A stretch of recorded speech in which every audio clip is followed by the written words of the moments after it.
ሰላም ጤና ይስጥልን የተወደዳችሁ የሚዲያችን ቤተሰቦች አዳዲስና ወቅታዊ መረጃዎችን ይዘን መተናል። በቅድሚያም አርዕስቶቹን እናስተዋውቃችሁ።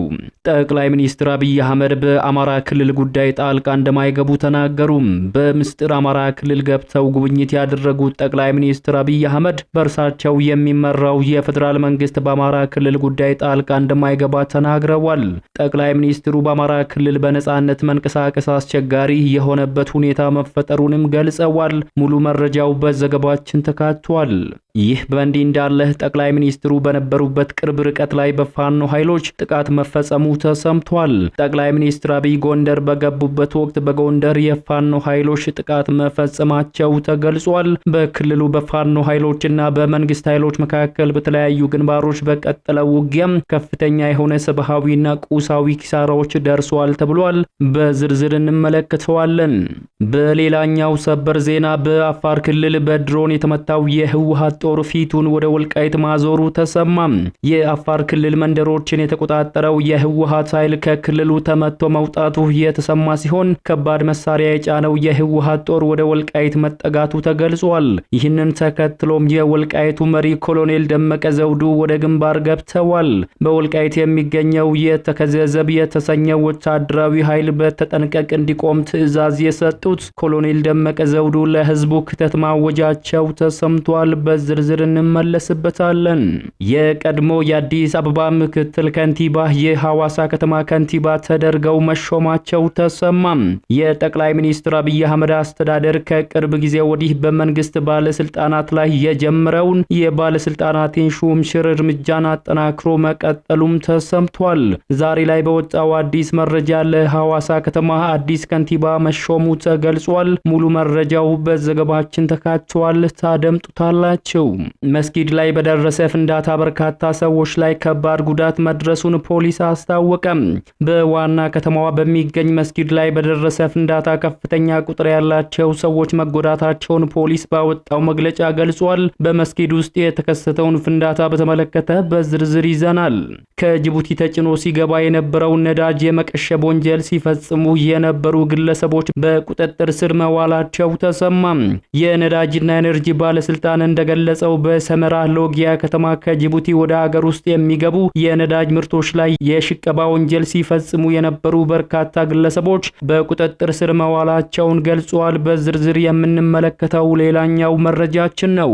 እነዚህንና ሌሎች በርካታ ያልተሰሙ መረጃዎች በዘገባችን ተካቷል። እስከ ፍጻሜው አብራችሁን ትቆዩ ዘንድ ግብዣችን ነው። እንደተለመደው ቪዲዮ ላይክ እና ሼር በማድረግ ጀምሩ። አዲስ የሆናችሁ ደግሞ ሰብስክራይብ በማድረግ አዳዲስና ወቅታዊ መረጃዎችን ያገኙ። አሁን ወደ ዝርዝር መረጃዎቹ ነው የምናመራው። በቅድሚያም የቀድሞ የአዲስ አበባ ምክትል ከንቲባ አቶ ጥራቱ በየነ የሐዋሳ ከተማ ከንቲባ ተደርገው መሾማቸው ተሰማ። የጠቅላይ ሚኒስትር አብይ አህመድ አስተዳደር ከቅርብ ጊዜ ወዲህ በመንግስት ባለስልጣናት ላይ የጀመረውን የስልጣን ሹምሽር አጠናክሮ ቀጥሏል። ዛሬ ላይ በወጣው አዲስ መረጃ ደግሞ ለሐዋሳ ከተማ አዲስ ከንቲባ መሾሙ ተገልጿል። በቅርቡ በክልሉ መንግስት የሐዋሳ ከተማ ከንቲባ ሆነው የተሾሙት አቶ ተክለ ጆምባ ከአንድ ወር የስልጣን ቆይታ በኋላ ከኃላፊነታቸው መነሳታቸው ታውቋል። አቶ ተክለ ጆምባ ከስልጣን የተነሱት የፌደራል እንስሳት ጤና ኢንስቲትዩት ዋና ዳይሬክተር ሆነው ተሹመው እንደሆነም ተነግሯል። በዚህም አቶ ተክለ ጃምቦ ለአንድ ወር ብቻ በስልጣን ላይ በመቆየት ፈጣን ሹምሽረት የተፈጸመባቸው የሐዋሳ ከተማ ከንቲባ መሆንም ችለዋል። አቶ ጥራቱ በየነ የአዲስ አበባ ከተማ ምክትል ከንቲባነትን ስልጣን ካስረከቡ በኋላ አዳማ በመካሄድ ላይ በሚገኘው የብልጽግና ፓርቲ አመራሮች ስልጠና ላይ ሐዋሳ ከተማ አስተዳደርን ወክለው እየተሳተፉ ይገኛሉ ተብሏል። አዲሱ ከንቲባ በሚቀጥለው ሰኞ ዕለት የስልጣን ርክክብ በማድረግ ዳግም የሐዋሳ ከተማ ከንቲባ ሆነው ያገለግላሉ ተብሎም ይጠበቃል። ጠቅላይ ሚኒስትር አብይ አህመድ በአማራ ክልል ጉዳይ ጣልቃ እንደማይገቡ ተናገሩ። በምስጢር አማራ ክልል ገብተው ጉብኝት ያደረጉት ጠቅላይ ሚኒስትር አብይ አህመድ በእርሳቸው የሚመራው የፌደራል መንግስት በአማራ ክልል ጉዳይ ጣልቃ እንደማይገባ ተናግረዋል። ጠቅላይ ሚኒስትሩ በአማራ ክልል በነጻነት መንቀሳቀስ አስቸጋሪ የሆነበት ሁኔታ መፈጠሩንም ገልጸዋል። ጠቅላይ ሚኒስትር አብይ አህመድ ይህንን የተናገሩት የታደሰውን የፋሲል ቤተ መንግስት ግቢን ዛሬ ጥቅምት 28 ቀን 2018 ላይ በመረቁበት ወቅት ነው። 11 ደቂቃዎች ገደማ በወሰደው ንግግራቸው ከጎንደር ባህር ዳር ባሻገር ከዚህ እስከ ጎርጎራ ያለው መንገድ ቢሰራ ውበት እንዳለው የአካባቢው ነዋሪዎች እንደሚያነሱ ጠቅሰው ነገር ግን ከጎንደር ወደ ጎርጎራ ለመሄድ ጎንደሬዎች በወታደሮች ተጠብቀው እንዴት ልማት ሊሰሩ ይችላሉ በማለትም ጠይቀዋል። ባዕድ ሳይሆን ባላገሮች ባለቤቶች ከአንድ ሰፈር አንድ ሰፈር ተንቀሳቅሰው ያገራቸውን ልማት ማየት ማገዝ እንዲችሉ ሰላም ያስፈልጋል ሲሉ አጽንኦትም ሰጥተዋል። ከዚህ አካባቢ የወጡ ወንድሞቻችን ጊዜ ባያባክኑ ይሻላል ያሉት ጠቅላይ ሚኒስትሩ ጊዜ ማባከን አያስፈልግም፣ ተመልሰን በትብብር በአንድነት ሀገር ማልማት አለብን ሲሉ ጥሪ አቅርበዋል። ጠቅላይ ሚኒስትሩ ሲቀጥሉም ዛሬ ጎንደር፣ ባህር ዳር ወይንም አማራ ክልልን ከአማራዎች በስተቀር ማንም አያዝበትም። እኛ እንደሆነን ሲፈቀድልን እንደ እድል ወስደን ከማገዝ ባሻገር በየዕለት ተዕለት ጉዳይ ላይ ስራዎች ውስጥ እጃችንን አናስገባም ሲሉም ተደምጠዋል። ይህ በእንዲህ እንዳለ በአማራ ክልል የቀጠለው ውጊያ ተባብሶ መቀጠሉ ተገልጿል።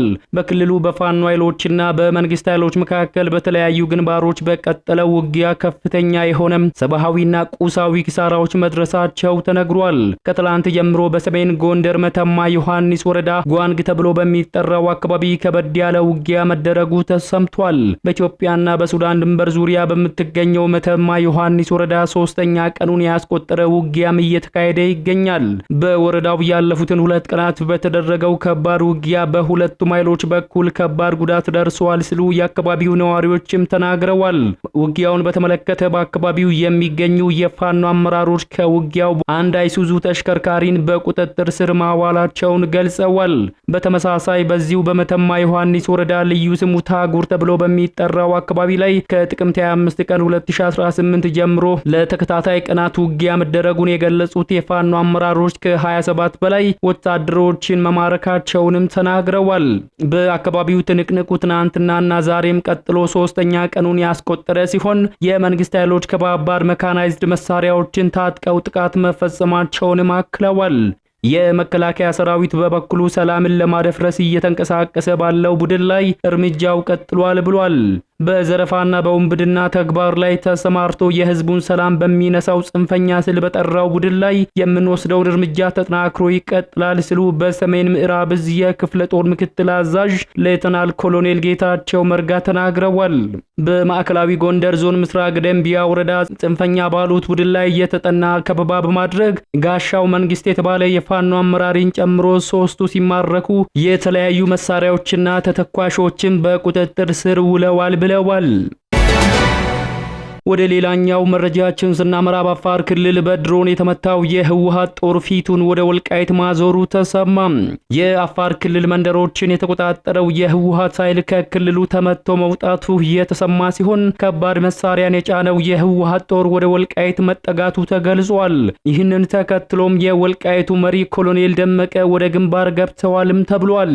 በወልቃይት የሚገኘው የተከዘ ዘብ የተሰኘ ወታደራዊ ኃይል በተጠንቀቅ እንዲቆም ትዕዛዝ የሰጡት ኮሎኔል ደመቀ ለህዝቡ ክተት ማወጃቸውም ተሰምቷል።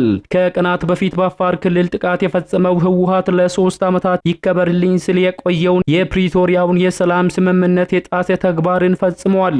ህወሓት በአፋርና ወልቃይት ወታደራዊ ስምሪቶችን እያደረገ እንደሚገኝ የተሰማ ሲሆን በአፋር ገዢ ቦታዎችን ለመቆጣጠር ከባድ መሳሪያዎችን ይዞ ወደ አፋርም ገብቷል። ይሁን እንጂ የፌደራል መንግስቱ አፋር የገባውን የህወሓት ቡድን ላይ ተደጋጋሚ የድሮን ጥቃቶችን መፈጸሙን ተከትሎ የተቆጣጠራቸውን አካባቢዎች ለቆ ወደ ኋላ ማፈግፈጉን በአካባቢው የሚገኙ የመረጃ ምንጮች ገልጸዋል። በአፋር ክልል 6 መንደሮች ላይ ወረራ መፈጸሙ የተነገረው ህወሓት ተዋጊዎቹ ሌሊት የድሮን ጥቃት ከተፈጸመበት በኋላም ዛሬ አካባቢውን ለቆ እየወጣ እንደሆነም ተሰምቷል። ህወሓት ወደ አፋር ክልል ያቀናው የመከላከያ ሰራዊቱንና አካባቢው ላይ የሚንቀሳቀሱ ኃይሎችን ግብረ መልስ ለማጥናትና የመደራደር አቅምን ለማሳደግ የተደረገ ጥቃት እንደሆነም ተነግሯል። በሌላ በኩል ቡድኑ ወደ አፋር የገባውን ሐራ መሬት ላይ ያለውን የተደራጀ ኃይል ለመምታት ነው ተብሏል። በአፋር ቀጠና የገባው የህወሓት ጦር ፊቱን ወደ ወልቃይት ማዞሩ የተሰማ ሲሆን በርካታ ከባድ መሳሪያዎችን የጫነው የህወሓት ጦር ወደ ወልቃይት እየተጠጋ እንደሚገኝ ተነግሯል። ይህንን የሰሙት የወልቃይቱ ወታደራዊ መሪ ኮሎኔል ደመቀ ወደ ግንባር ያመሩ ሲሆን ለጦራቸው ልዩ ትዕዛዝም ሰጥተዋል። ግንባር የገቡት ኮሎኔል ደመቀ ለጦራቸው ጥብቅ ትዕዛዝ ሰጥተዋል ነው የተባለው። የተከዘ ዘብ የተሰኘውን ጦር ያጎበኙት ኮሎኔል ደመቀ ባስተላለፉት መልእክት የተከዘ ዘብ ለሁሉም ነገር ዝግጁ ነው በማለትም ተደምጠዋል። ህወሓት በአፋር የከፈተውን ጥቃት በተመለከተ ያነሱት ኮሎኔል ደመቀ ይሄ ድርጊት ወደኛ እንደሚመጣም እናውቃለን ብለዋል። ኮሎኔሉ አክሎም ጦራቸው በተጠንቀቅ መሆኑን አስረድተዋል። የወልቃይት ሚሊሻ ኃላፊ በበኩላቸው የተከዜ ዘብ ሁሌም ዝግጁ ነው በማለት ሁሉም አገር ወዳድ ጦራቸውን ማገዝ እንደሚገባቸው ጥሪ ማስተላለፈዋል። ከጅቡቲ ተጭኖ ሲገባ የነበረውን ነዳጅ የመቀሸብ ወንጀል ሲፈጽሙ የነበሩ ግለሰቦች በቁጥጥር ስር መዋላቸው ተሰማም። በአፋር ክልል ነዳጅ የመቀሸብ የወንጀል ድርጊት በመፈጸም የተጠረጠሩ ግለሰቦች በቁጥጥር ስር ውለዋል ተብሏል። የነዳጅና ኤነርጂ ባለስልጣን እንዳስታወቀው በሰመራ ሎጊያ ከተማ ከጅቡቲ ወደ አገር ውስጥ የሚገቡ የነዳጅ ምርቶች ላይ ሽቀባ እንደሚፈጸምበት በተጠረጠረ ስፍራ ላይ ክትትል ማድረጉንም ገልጿል። በዚህም ክትትል ተደርጎ በተሰበሰበው መረጃ መሰረት ከአንድ የነዳጅ ጫኝ ተሽከርካሪ ቦቴም ነዳጅ በመቀነስ ሲሸጡና ሲገዙ የተገኙ 10 ተጠርጣሪ ግለሰቦች በቁጥጥር ስር ውለው ምርመራ እንደተደረገባቸው ተነግሯል። በአካባቢው በሳጣራ ከተሰሩ 13 ቤቶች ውስጥ በነዳጅ የተሞሉ በርሜሎች እንደተከማቹ መግለጹን ያመላከተው መረጃው እስካሁን በተደረገው ብርበራ 49 በርሜል ናፍጣ መያዙን ገልጿል። ለማህበራዊና ኢኮኖሚያዊ እንቅስቃሴ ወሳኝ የሆነው የነዳጅ ምርት ያልተገባ ጥቅም ለማግኘት በመቀሸብ ለብክነትና ለአደጋ በሚያጋልጥ ሁኔታ የአቅርቦትና ስርጭት ስራዎችን ማስተጓጎል በነዳጅ ግብይት አዋጅ መሰረት እንደሚያስቀጣም አስረድቷል።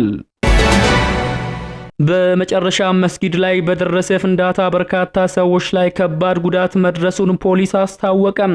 በኢንዶኔዥያ ጃካርታ ከተማ በሚገኘው መስጊድ ላይ በደረሰው ፍንዳታ በርካታ ሰዎች መጎዳታቸውን የአገሪቱ ፖሊስ ባወጣው መግለጫ ገልጿል። ክስተቱ ያጋጠመው በሰሜን ጃካርታ በካፓላ ጋንዲ ትምህርት ቤት ግቢ ውስጥ በአርብ የጸሎት ስነ ስርዓት ወቅት ነው ተብሏል። የከተማው ፖሊስ አዛዥ የፍንዳታውን መንስኤ አሁንም እየተጣራ ነው ብለዋል። ስብከቱ በመስጊድ እንደተጀመረ 2 ከፍተኛ ፍንዳታዎችን መስማታቸውን የዓይን እማኞችም ተናግረዋል። አብዛኞቹ ተጎጂዎች ተማሪዎች ሲሆኑ 54 ሰዎች ላይ ከባድ ጉዳት መድረሱም ተነግሯል። ከቀላል እስከ ከባድ እንዲሁም በቃጠለው ጉዳት ደርሶባቸው ወደ ሆስፒታል መግባታቸውንም አዛዡ ተናግረዋል። 20ዎቹ በሆስፒታል ውስጥ እንደሚገኙና 3ቱ ደግሞ ከባድ የአካል ጉዳት ደርሶባቸዋል ሲሉ አክለዋል።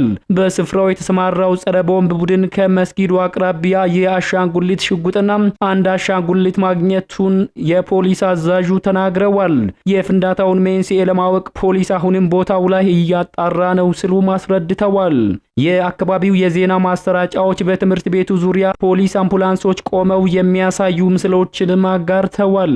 የተወደዳችሁ የሚዲያችን ቤተሰቦች ለሰዓቱ ያዘጋጀንላችሁ መረጃዎች የተከታተላችሁትን ይመስሉ ነበር። ከሰዓታት በኋላ በሌሎች አዳዲስ መረጃዎች ዳግም እስከምንገናኝ በያላችሁበት መልካሙን ሁሉ ተመኘን።